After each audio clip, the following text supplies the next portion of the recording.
I'm Professor Thomas Hibbs from the Philosophy Department at Boston College, and I'm happy to welcome you to the first of 6 lectures on the topic of human nature. We will be focusing mainly on the philosophical issues surrounding the topic of human nature, although toward the end of these lectures, and at points throughout them, we will attend to the theological foundations or implications of some of the philosophic positions that we will be taking up. Mainly, we will be deriving our lectures from the work of Aristotle and St. Thomas Aquinas. Nowadays, when people talk about the topic of human nature, they tend to focus on a certain set of issues. And the big issue, of course, is the issue of the relationship of soul and body. Sometimes referred to as the issue of mind and body, or even mind and matter. And we will indeed be focusing upon this relationship. Other issues that come out of this topic and are intimately related to contemporary debates as well as classical debates on the topic of human nature have to do especially with human knowledge and human freedom.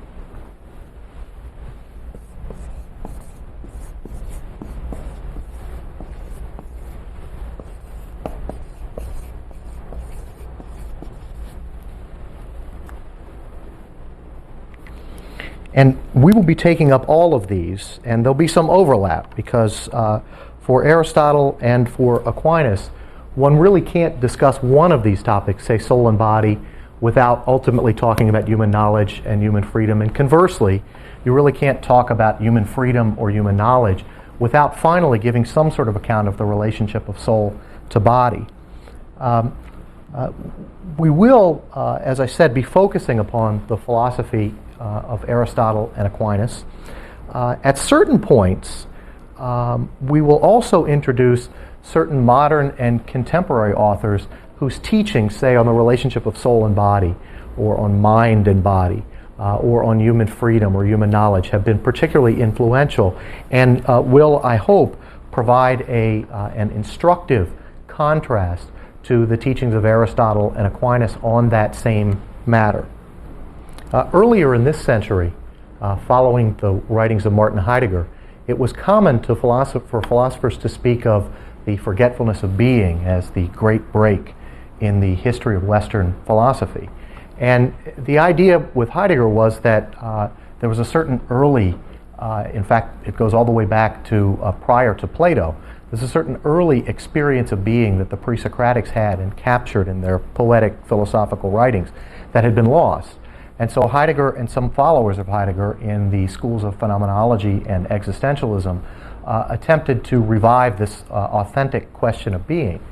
I want to suggest that from the perspective of Aristotle and Aquinas, it is not so much the forgetfulness of being that is the big break in the history of Western philosophy, but the forgetfulness of soul.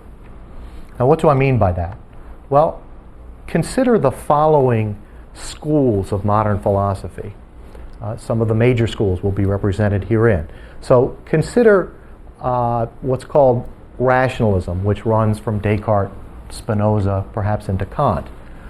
Consider, by contrast to that, what's called empiricism, which might be said to have begun with Hobbes and to be to some extent carried through in Locke, and certainly reaches a kind of culmination in David Hume, the great 18th century philosopher. Those two schools, rationalism and empiricism, whose views on soul and body, or mind and body, as one might more properly put it, are quite antithetical. That is, Descartes was what is now come to be known as a dualist, saying that the mind is one substance and the body a separate substance, whereas those who followed Hobbes and Hume and others were empiricists and materialists, the view that there was nothing separate from the physical body, that there is no separate mind. These two views are taken to be antithetical, and they are at a certain level. But in a more important way, as we'll see shortly, neither one of these schools takes seriously the Aristotelian and Thomistic account of soul as form of the body. Take a couple other schools that we'll get into in more detail soon. Romanticism. which the great founder of which is Rousseau. Romanticism has a certain view of the human person as originally innocent. We get the notion of the noble savage, which still shows up in our popular film and literature to this day, that prior to civilization there was this innocent savage that didn't know science or the arts and was therefore not corrupted by so-called civilization. This view, too, neglects the conception of the soul.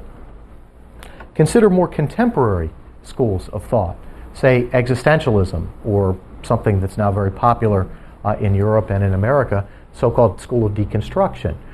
Neither one of these schools takes seriously the notion of soul. Both of them attempt to defend human freedom to some extent against modern science and the determinism of modern science, but neither one of them, existentialism or deconstruction, takes seriously the notion of the soul. Well, let me say something briefly about the notion of the soul that I'm claiming is so neglected in modern thought, and then I want to run through and say something briefly about each of these schools and where this is missing and what difference this makes for their philosophy. Well, for Aristotle and for Aquinas, the simplest way to talk about the soul is to say that the soul is the form of the body. That is to say that it is the configuration, not just the physical shape, but the configuration of the powers and the capacities and the organs of a body. And here we're talking specifically about a living body. And for Aristotle and for Aquinas, you can't talk about soul without talking about body, nor can you talk about body without talking about soul.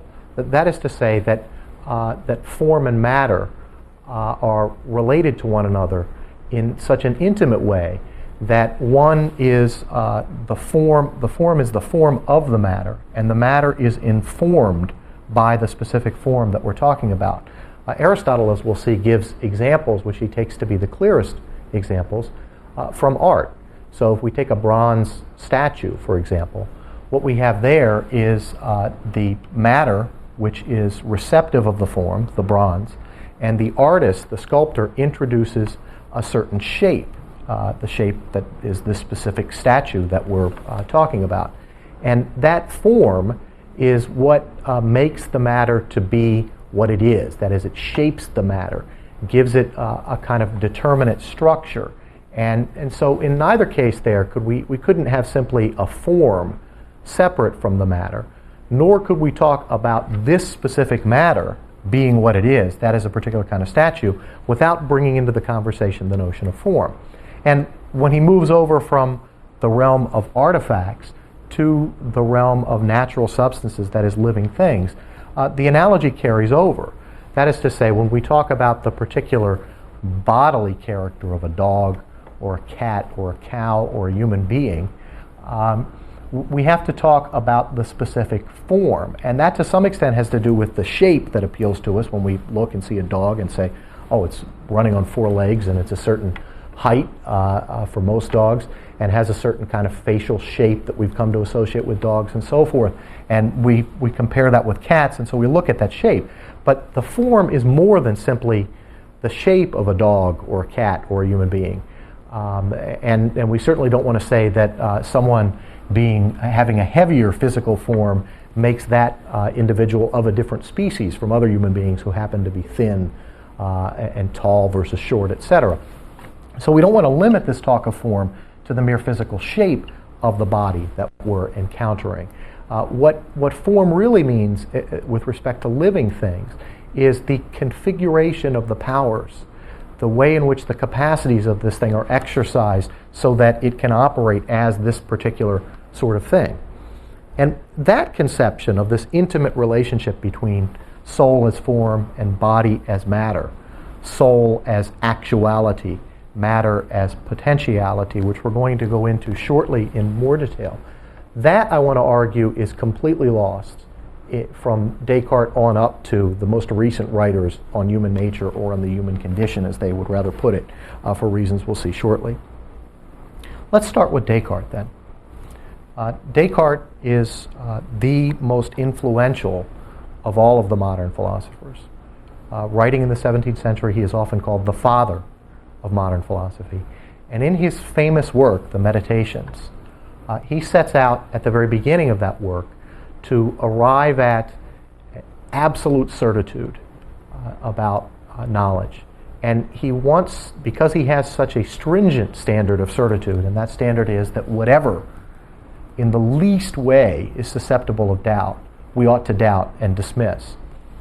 Given that strong standard, he wants to try to arrive at something that cannot be doubted, that is absolutely indubitable, upon which he can then rebuild all of human knowledge. So what he sets out to do in the Meditations is to set aside everything that he's learned up to that point from his education, from his parents, from culture, from his society, from friends, and so forth. Indeed, he goes further than this and wants to set aside all sensitive knowledge, because after all, we have all been at one time or another deceived by our senses. We see something from a distance and think it's a statue when in fact it's a real person, or vice versa. We see things in water, they look bent, they're actually straight. We see things in the light of day that where the blinding sun momentarily impairs our vision. And so Descartes says, well, given the principle that I started with, namely that anything that is in the least way susceptible of doubt ought to be dismissed as lacking in certitude and reliability, then all of our sensible knowledge, because it is potentially subject to the same sort of doubt, is dismissed.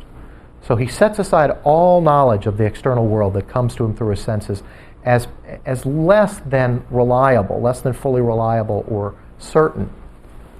And then he goes through and starts to ask about things that he imagines. He says, well, at least I can say about those, not that I'm sure that what I imagine is out there in the world, but I'm sure that I'm having this experience of imagining a color or something like that. And even in my dreams, sometimes we have dreams where we are half awake and half asleep, and we're not sure at that point whether we're actually dreaming or awake. But most of us have had that experience of coming out of a dream and having the sense that you're in a dream, but not being sure from the flood of images that's coming into your mind whether you're fully out of the dream, whether what's going on is actually in the room. And so you try to sort of shake yourself out of slumber to be clear about what's dreaming and what's real. Well, Descartes wants to propose the rather radical suggestion that it is possible that everything that I experience during the day is but a dream, and that this dream world cannot be distinguished with any certainty from the so-called waking world. After all, we have had that penumbral experience that I just mentioned of not being sure whether we're dreaming. And there are even cases where people have had dreams, documented cases where people have experienced dreams within dreams. That is, they wake up, supposedly, but are still dreaming.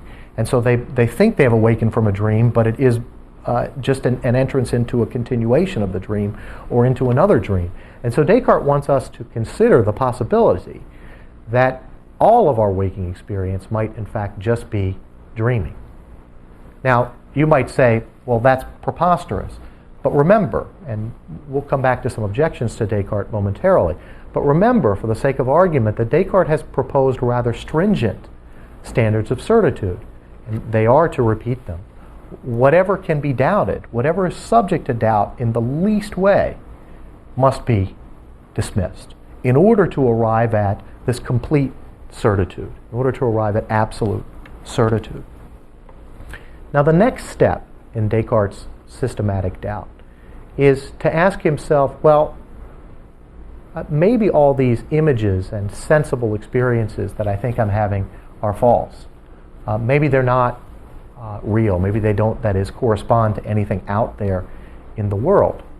But what about mathematical truths? 2 + 2 = 4. Surely, even if I'm dreaming that's got to be true. And at this point, Descartes supposes or proposes the following possibility. Well, what if there is some absolutely powerful being, right? Formerly, in Descartes' own upbringing, he had been wont to call that being God, whom he believed to be all-powerful, all-knowing, and all-benevolent. But what if there's not a God that's been known in the tradition of Scripture and in the philosophers? What if there is an all-powerful being, but it's a malevolent one? Or at least it's a being, if not all-powerful, a heck of a lot more powerful than I am. So that this being could have perhaps made me or found me and decided to play a kind of wicked, lengthy game of putting into my head all sorts of images and so-called truths and leading me to believe these, so that my experience of having images, even that, might be concocted by some evil genius, as he calls it at one point. And he'll take this so far as to say that those mathematical truths, 2 + 2 = 4, the Pythagorean theorem, basic mathematical truths of arithmetic and geometry, that even those truths may be subject to doubt on the basis of the possibility that there is this immensely, perhaps all-powerful, malevolent being who's tricking me. You say preposterous. Descartes says, well, yeah, according to our ordinary experience. But remember, Descartes has set the standards rather high, that wherever there is the possibility of doubt, we should set aside what is potentially in doubt. And so Descartes says at this point, well, all of this stuff that I have come to accept in my lifetime, including what I took to be most certain, namely mathematical truths, all of this is subject to doubt. How do we get out of this? Well, Descartes has a way out, and the way out is summarized in the famous "I think, therefore I am," in Latin, the cogito ergo sum. And Descartes arrives at this, which he calls his foundational truth, his first certain truth, by situating himself and trying to be clear about what it would be like to be deceived by this proposed evil genius. And Descartes says the following: well, let that evil genius do whatever he wants. It will still be the case that while I am being deceived by this genius, I know that I am thinking. Right? That in the very act of being deceived, I must be thinking. And if I am being deceived, therefore thinking, therefore I must be. So whenever I think, I am. And whenever I'm being deceived, I must be thinking. Therefore, even if, contrary to all reasonable suppositions, even if there were a supremely powerful evil genius tricking me at every moment, at least during all of those moments, I know that I am thinking, because I must be thinking in order to be deceived. And the inference that follows from that is that I must be in order to think and in order to be deceived. So that's how Descartes arrives at this truth that shows up in comic books and in movies and so forth, cogito ergo sum. I think, therefore I am. And that is his foundational truth. He immediately goes on from that to do a survey of his experiences and say, well, what then am I? And what he reduces himself to is a thinking thing. Because he is not sure, remember at this point, that there is an external world. He's not even sure that he has a body. For when I look at my hands, say this is my right hand, this is my left hand, they must be my hands. Well, these are sensible reports of my senses, right? Through sight or through touch, through hearing, whatever. And we have already dismissed all the senses as true sources or reliable sources of knowledge. So even the very fact, from our ordinary experience, that I have or am a body is dismissed by Descartes. So I am, for Descartes, a thinking thing. In Latin, a res cogitans. Right? That's all that I can say about myself at this point. He will go on later in the Meditations, and we'll talk about these a little bit later as well, to talk about what it means to be a thinking thing associated somehow intimately with a body. But notice that here at the very outset of modern philosophy, we have not so much a soul, because he doesn't really talk about it that way, but an intellect or a mind that is one substance, and a body that's another substance. Right? And this is what is known as dualism with respect to human nature. Now, I've talked at length about Descartes here at the very beginning for two reasons. One is that this view has been the most powerful, most influential view of human nature down to our own day.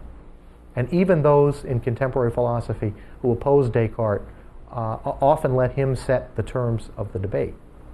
And the second reason that I've spoken about Descartes is that we will have occasion to come back to his aspects of his writings when we talk about human knowledge and human freedom. So Descartes is a very important philosopher, and it's important to get the argument straight before we turn to criticisms and rival positions. Well, let's turn to one rival position very quickly and somewhat more briefly, that of Hobbes, which I said was a kind of materialism that runs from Hobbes at least through Hume and has many modern followers into our own time. Hobbes, writing at about the same time as Descartes, very taken with Descartes' aspiration for certitude and science. And he wanted to apply this specifically to the question of human nature, his great work called The Leviathan, which opens with this voluminous first book on human nature and then finally leads into political matters, and very influential in politics. We aren't going to talk so much about Hobbes' political writings, but it is interesting that he begins this enormous political text, which talks not only about the foundation of commonwealths, but finally about church and state and so forth, very influential views down to our own time, that he begins that work, that political work, with a discussion of human nature, detailed discussion of human nature. Now, as impressed as Hobbes was with Descartes' aspiration to give a kind of scientific account of all things, and as interested in as he was in applying that to the issues of human nature and politics, he does not have any interest in what Descartes talks about as this separate intellectual substance, this thinking thing.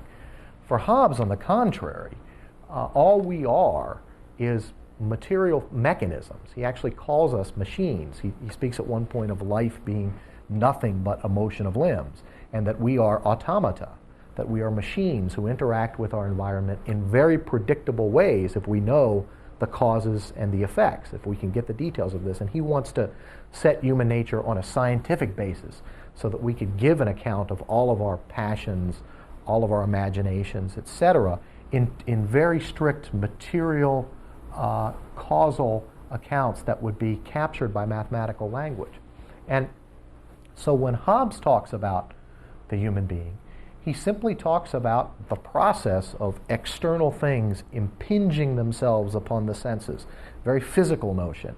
And this cause that works upon us physically, this efficient cause, you might say, the cause that effects or brings about the effect, that initiates some sort of change, that cause is in the external thing, and this sets off a kind of chain reaction in us that's purely physical and material.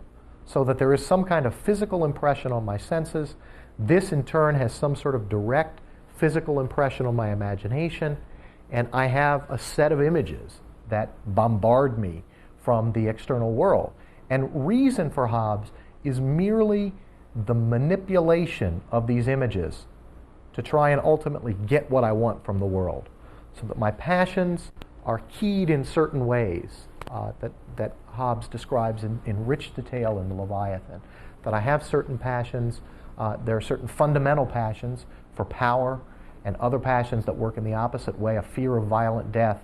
And these very strong fundamental passions set me in motion, so that I'm set in motion toward gratifying whatever it is that I happen to have an appetite for at the moment, and I'm set away from whatever course I'm on by a fear of being frustrated in this or having to attain it through difficulty, and finally a fear of violence done against me, ultimately a fear of death being done against me by someone else with whom I am in competition for the same appetitive goods.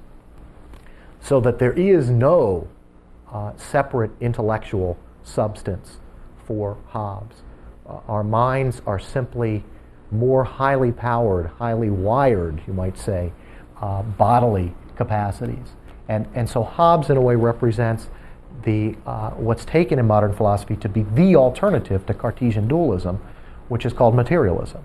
And it also goes by the name of reductionism, because what Hobbes does is to say anytime we want to talk about a passion, or especially a thought, as being somehow spiritual, immaterial, not captured by the body, not limited to merely physical reactions in the body, Hobbes and his followers will try to find a way to say, well, whatever you're talking about there can be reduced to the body.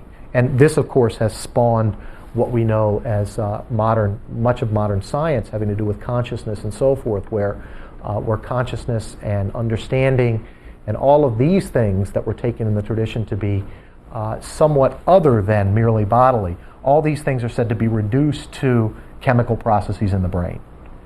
Okay, so Hobbes is very important for introducing this empiricist, materialist, reductionist account of human nature. And in a sense, what you have there are the two fundamental alternatives in modern philosophy, dualism and materialism. Now, the problem, as we'll see shortly, with this view, when we go back to Aristotle and Aquinas, is that they don't neatly fit into either camp. And you can see fairly quickly why, if you recall what I said earlier about the relationship between soul and body.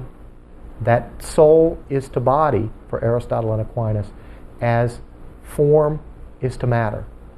That is, it informs it, organizes it, gives it shape, gives it direction, makes it be the kind of thing that it is, so that it operates in certain accustomed ways. Now, Descartes' separation of soul or intellect from body sees no way for that soul to be the form of the body. They're somehow related in Descartes, but he never gives us a very clear account of how that is. Conversely, with Hobbes, there is no soul as form to be united to body. All there is body. And there are interesting consequences to this, which Hobbes himself draws out for politics. For instance, if either on Descartes' view or on Hobbes' view, if there is no natural configuration of material substances so that they operate in certain habitual ways and act for the sake of ends that are appropriate to the kind of things that they are, then there is, as Hobbes explicitly says at the end of Book 1 of the Leviathan, no ultimate end, no goal, no destiny to human life. There is merely the satisfaction, in a serial way, one after another, of different appetites. There can be no ultimate order to human life, no unity to human life, except in the sense that I can pursue the way of life which will most enable me to satisfy most of my passions, while alleviating or eliminating most of the threats from others. And indeed, for Hobbes, this is why we enter into a community, because we want to satisfy our appetites, but outside of a community where you have law and order, the satisfaction of those appetites is always subject to the whims and violence of others who are, after all, competing with me for the same sorts of goods. So that for Hobbes, we have the famous phrase that human life is nothing but a restless desire for power after power that ends only in death. And so we see very early on that this loss of the conception of soul has consequences not just for our view of human nature, but for our view of politics and ethics, indeed for our view of our ultimate destiny as human beings. So for all their differences, and they are usually presented as being antithetical to one another in modern philosophical textbooks, for all their differences, Descartes and Hobbes, when looked at from the perspective of Aristotle and Aquinas, are much more like one another than they are like anything that preceded them, at least in terms of the thinkers we're discussing. Now, I want to add briefly some words about some of the other schools of thought that I mentioned. Take, for example, Rousseau and Romanticism. Now, Rousseau despised Hobbes's crude, reductionistic view of human nature, which had no dignity, left no dignity to the human person, and seemed to reduce politics to a kind of survival of the fittest view of our interaction with one another. And what he did was to argue, to put it very briefly, that in fact Hobbes is all wrong about what human beings were like or would have been like in this original state of nature before we entered together into a social compact. In fact, we weren't violent, warlike creatures at the beginning, but we were innocent, like babies. We weren't yet verbal for Rousseau. We weren't yet even fully social. We operated not on the basis of a kind of calculative reason that wanted to say, how can I get what I want out of these others and keep them from getting in the way of my getting what I want? But rather, there was a kind of naive innocence to human nature, a childhood. This shows up, if you're familiar at all with 19th century Romantic poetry, it shows up especially in the writings of Wordsworth. His Intimations of Immortality, where he speaks of the child being the father of the man and the innocence of the child at play in harmony with nature and being led out of this through business and worldly concerns and civilization. That all comes out of Romanticism, out of Rousseau's view. Now, this seems to give us a happier, somewhat rosier picture of human nature, but it presents us with a serious problem, because that original innocence is what is basically prized, at least in certain moments, by Rousseau and by Wordsworth. Of course, they want to find ways of saying there's more to human life than simply being an innocent child in harmony with nature. But that seems to be a kind of ideal to which they hearken back again and again, this innocent human nature, not yet civilized. And the problem there, again, if we look at this from the perspective of Aristotle and Aquinas and their view of the soul in its relation to the body, the problem there really is that our model is not a mature, developed human being, but a human being in its very infancy. And so there is no way for for Rousseau or Wordsworth or others in the Romantic school to talk in any detail or any persuasive way about what it would mean to lead a fully adult human life and how that can be seen as an authentic fulfillment of what we are as children, what we are what we naturally develop into. And so we're left with this fanciful attempt to return to nature, to return to innocence, that seems to do violence to what we are as adults. And yet these two are never reconciled there in the Romantic view. And I want to say once again that what's lost is the notion of soul as organizing the body, as directing it in a certain way, so that we can say finally, this is a mature instance of this particular species, this is a defective or an immature one. And we'll talk more about those issues momentarily. Now, very briefly, on existentialism and deconstruction. We will have occasion later in these series of lectures, when we come to the topic of human freedom, to talk in some detail about Jean-Paul Sartre's existentialism and his view of human freedom. One of the important things that we will see when we begin that topic is that Sartre is reacting against modern science. He's more in the school of Rousseau here than he is in the school of Hobbes. He's reacting against what he takes to be a deterministic, mechanistic conception of the whole of nature that leaves no room whatsoever for human freedom. That human freedom is completely eliminated from this world. And so what he wants to do is to defend a kind of radical disjunction between the world of nature and the world of humans. That in the world of nature what we have are whats, kinds of things that can be studied by biology, and in the human world we have whos, we have persons who are radically subject to their own freedom. Now, as we'll see, the problem with this view is it really gives us no guidance for our conception of freedom. And it leaves a kind of bifurcation, once again, which we see in Rousseau to some extent. It leaves a kind of bifurcation between the rest of the animal world and the human world, so that what we are in nature is inexplicable finally. And this, many contemporary authors note, is not due primarily to the existentialists, but it is an inheritance from Descartes. Right? For when you start to talk about an intellectual substance that is entirely separate from the bodily world, the question of how human beings, first of all, the question of how human beings could be these two substances inexplicably combined becomes very difficult. But the subsequent question is, what place do human beings have in the natural world? There seems to be no real place for us. We seem to stand over against, to kind of transcend the natural world and to be in a kind of conflict with it. And it's not surprising that much of modern science and technology grows out of this view that is right there in Descartes' writings.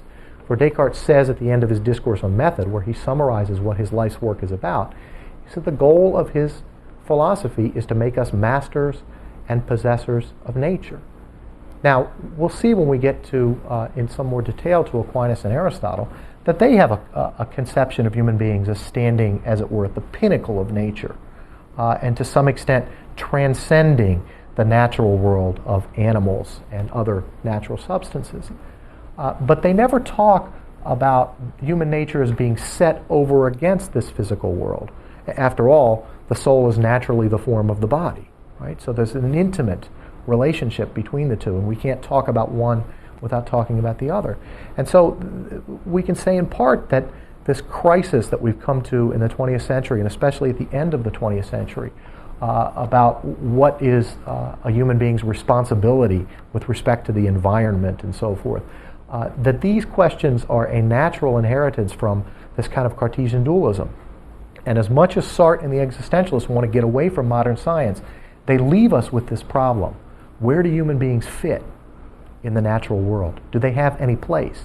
And if we don't have any place, and we're set over against the physical world, then there seems to be no limit to what we can do with respect to that physical world, indeed what we can do with our own bodies. And so an awful lot of work in contemporary bioethics focuses upon limits, Human Genome Project and so forth, whether we ought to clone ourselves. Well, we're pretty far along in those debates, assuming implicitly many times a kind of dualism, that human beings are somehow set over against the natural world and can control it at their whim. And if that becomes the case, then Descartes' conception that we are masters and possessors of nature makes it impossible for us to say that there could be any way to distinguish between our being masters of nature and our being tyrants of nature.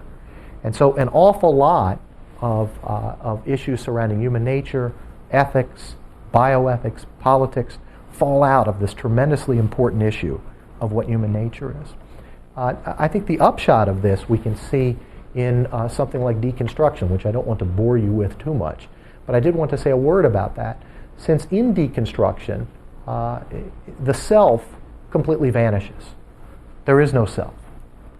What we are is a locus, as some of them like to put it, a place. I am here at this place and at this time. But I am nothing more than a place where different fields of power, different systems of power, different lines of force intersect and make me to be what I am at this particular moment. And those things can sort of arbitrarily change. As much as I'd like to think I'm consciously in control, really what's going on is at the subconscious level. And what's going on is in my history. So that we can see Freud in a way is contributing to this by saying that the most important thing is not what's conscious, but what's subconscious in us. And this is in a way a kind of radicalization of that there is really no self whatsoever. I am simply a place, a location where different systems, different lines of power intersect and have their way in me. I really don't have any control over any of this. And of course, at that point, the self does indeed vanish.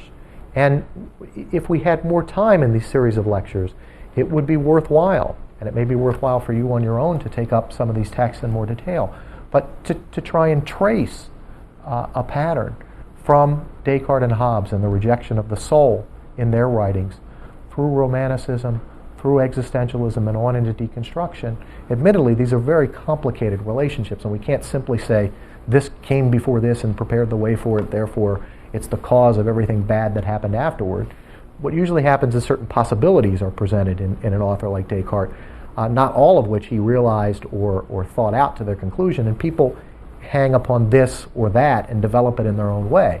But there's an interesting kind of genealogy to be written on the rejection of the soul in these modern authors that leads inevitably to the vanishing of the self and to what we now struggle with as nihilism. The idea that there is no meaning or point to human life. There is no difference between higher and lower. These problems of the self, I think, are brought out rather nicely in some contemporary authors.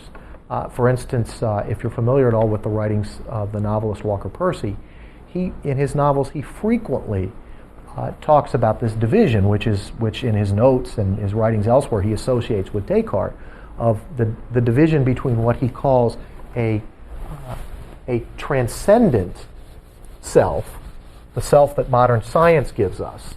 That is the self that stands above nature, against nature, over nature. So you have a kind of transcendent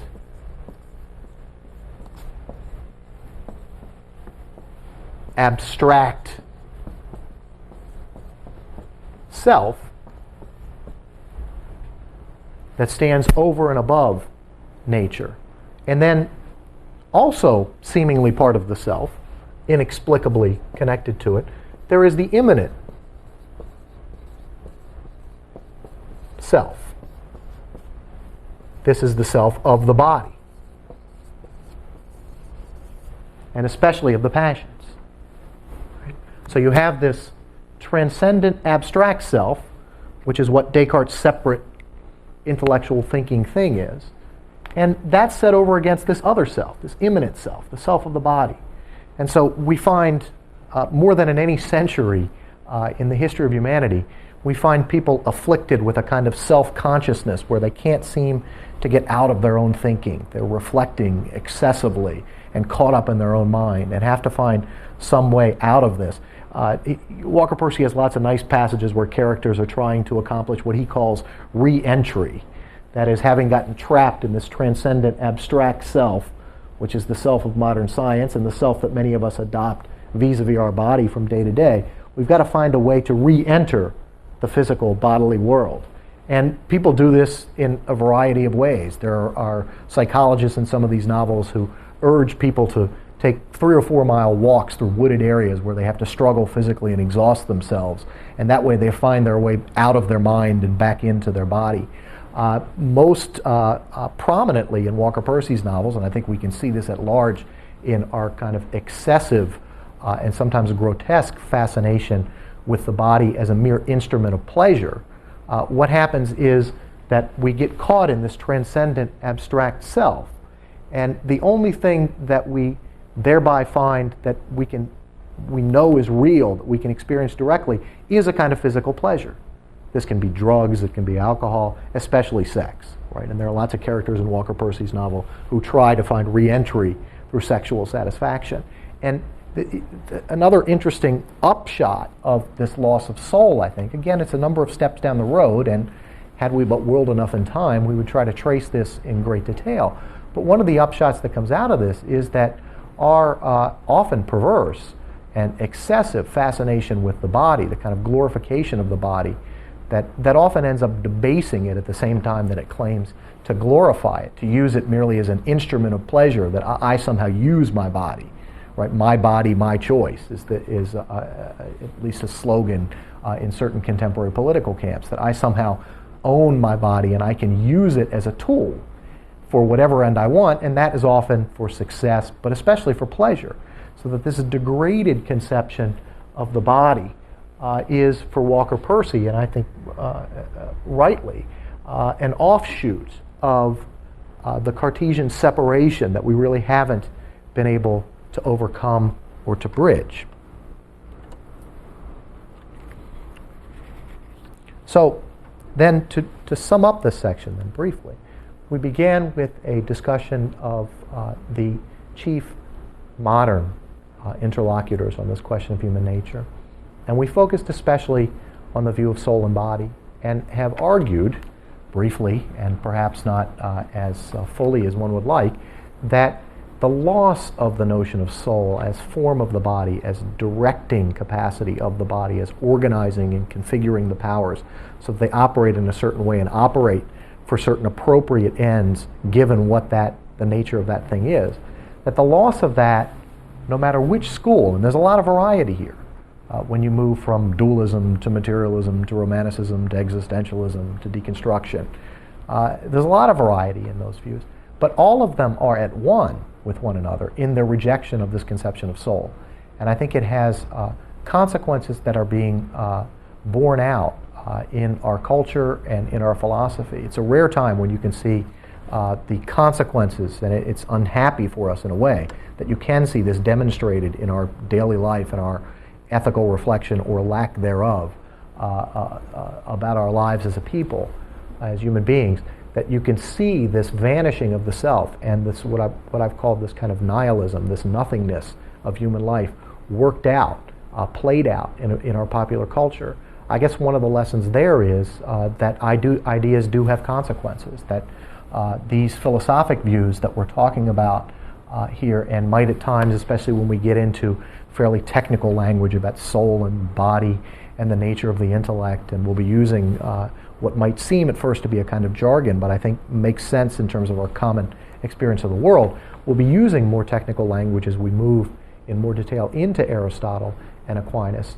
But what seems there to be very abstract is in fact highly influential, that you can see conceptions of the self or lack of conceptions of the self operative in our popular culture, and sort of literary prophets like Walker Percy can trace these back in a way and demonstrate them to us, how they go back through existentialism and so forth, all the way back to Descartes, the father of modern philosophy.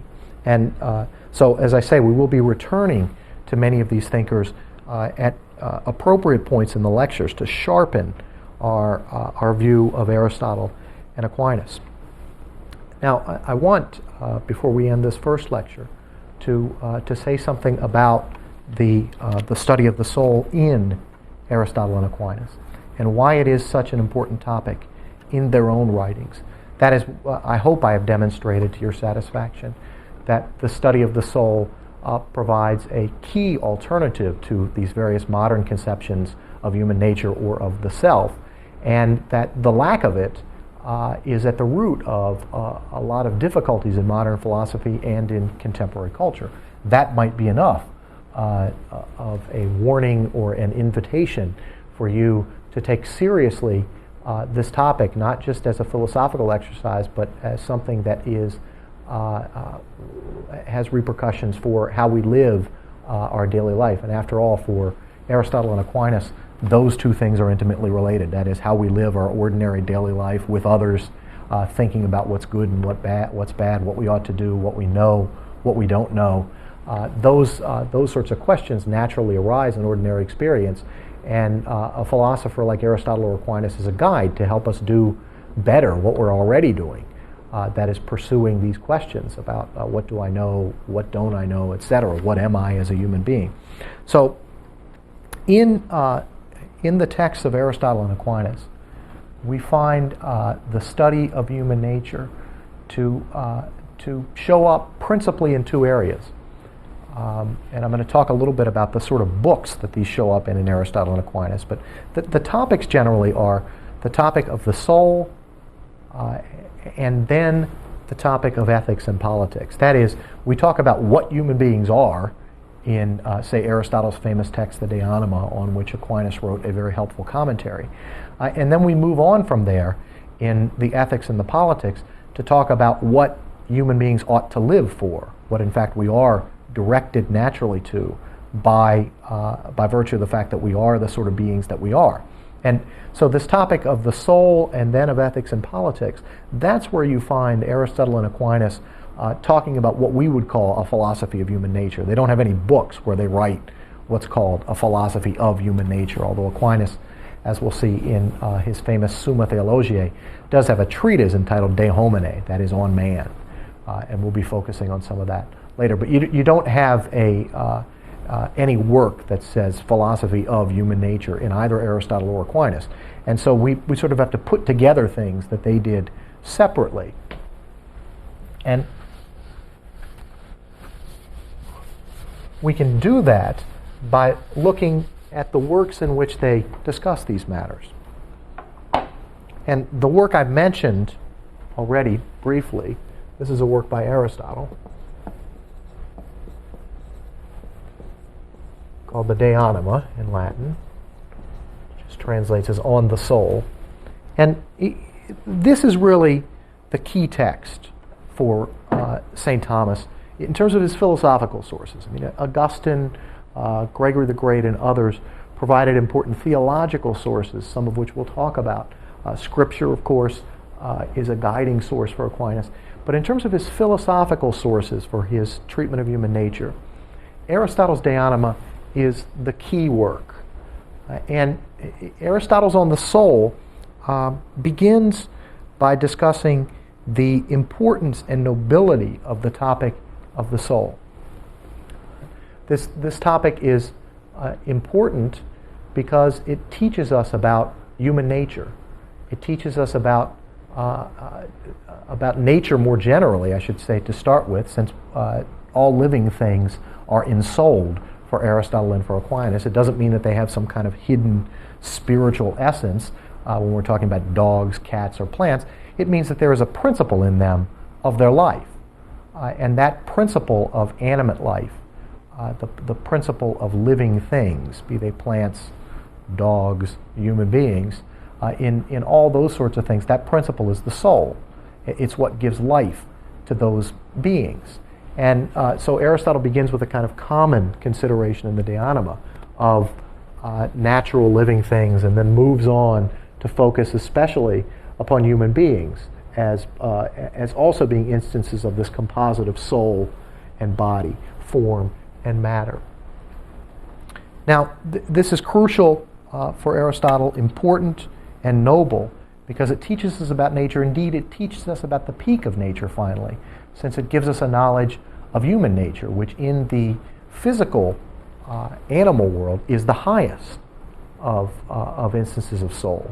And so it sort of takes us to the culmination of our inquiry into what nature is and the ends that it acts for. The De Anima ends with a discussion both of the human intellect and then of the human will. And so it culminates there with what is properly human and what is highest in nature. It also, of course, is the text, the topic, the inquiry, where we gain self-knowledge, right? Because it is in the inquiry into the nature of soul that we come to know more clearly who we are, what we are as human beings.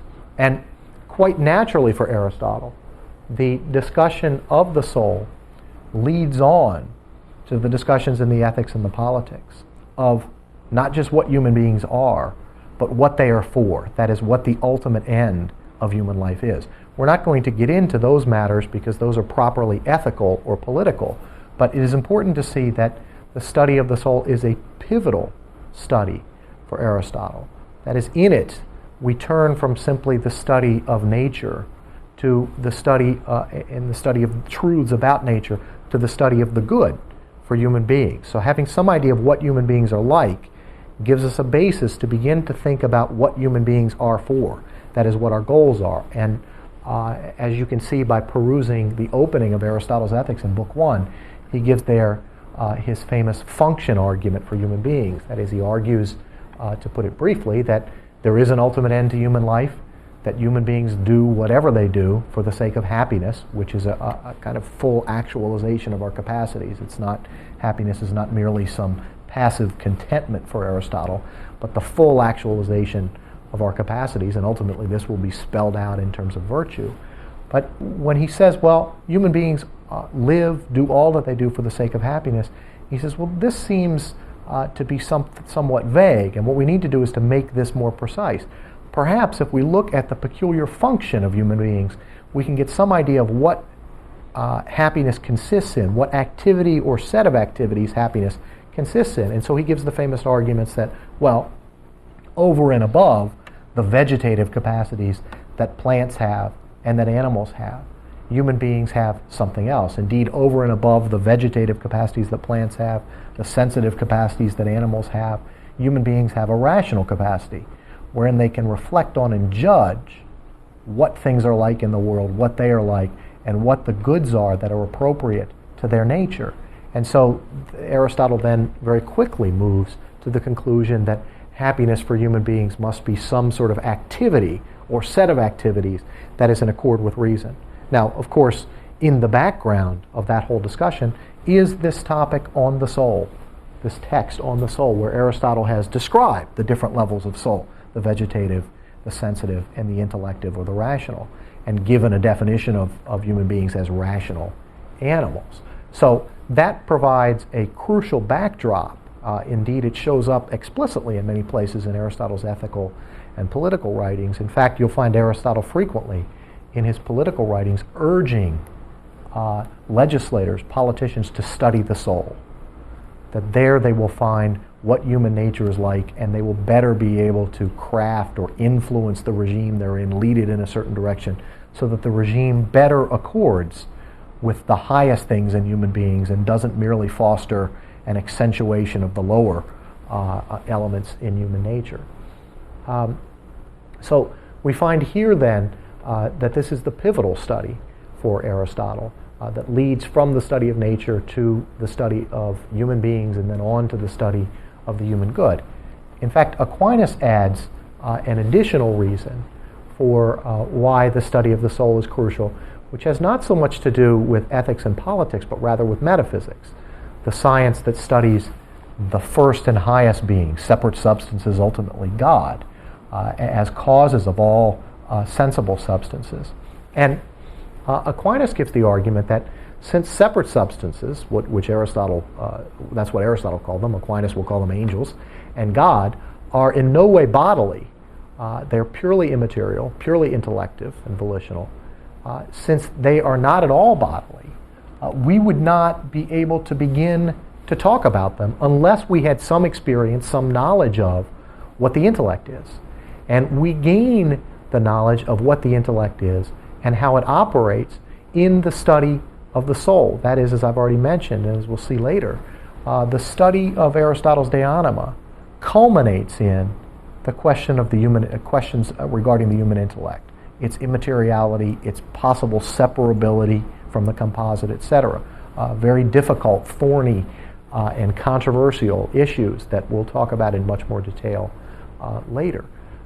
But this is then, for Aquinas, the crucial pivot not just to ethics and politics, but to metaphysics. Because once we have some knowledge of the intellect, we can begin, by analogy, we don't have any clear, direct knowledge of what it would be like to be an angel or to be God, but we can develop analogies from our own intellectual capacities and powers to say, all right, if intellectual operations are like this, and angels are purely intellectual, we can say the following things, given certain limitations, and indeed the same thing with God. We can say certain things by analogy about about God's mind, as it were. Okay, so we have then some crucial matters that are to be discussed in the human soul, not just crucial for the question of soul and body in itself, but for other things that come out of this. An awful lot comes out of this. And you can see, just by what I've mentioned about ethics and politics and metaphysics coming out of this, that if you get the stuff on the soul wrong, that lots of other complications, difficulties, errors are likely to arise simply by dint of that starting point. So this is the crucial starting point for these other disciplines of ethics, politics, and metaphysics. One last word on this, which is that I've talked about the study of the soul as being pivotal. It is so in a very explicit way for Aristotle and for Aquinas. That is, when Aristotle and Aquinas following Aristotle here, when they talk about the order of disciplines that one ought to engage in if one wants to be an accomplished philosopher, they put things this way: that we ought to begin in a kind of propedeutic fashion with logic and math. We ought to move then to the study of nature in natural philosophy. We move from that to ethics and politics. And finally, the culmination of philosophy is in metaphysics, which itself culminates in some discussion of God for Aristotle and for Aquinas. Now, this topic of the soul doesn't explicitly show up here. Where is it? Well, it's right here. It's the last thing to be studied in natural philosophy before we move on to these other disciplines. That is, the study of the soul, since it is the form of the body, is properly part of natural philosophy. We're studying natural, living substances. But it leads into the crucial and most important studies of ethics and politics, and finally metaphysics. So it is, I've been using the term pivotal a number of times. It is explicitly pivotal in the order of disciplines as Aristotle articulates them, and Aquinas follows him on this. And so we can say then that the study of nature is the proximate context for the study of human nature. That if human nature or the study of the soul is properly part of natural philosophy, indeed its culmination, then it follows that the context out of which and in which the study of human nature flourishes is this study of nature itself. And so in our next set of lectures, the next lecture, we will begin with the topic of nature itself and talk about that in some more detail, and then move once again more explicitly into the topic of human nature.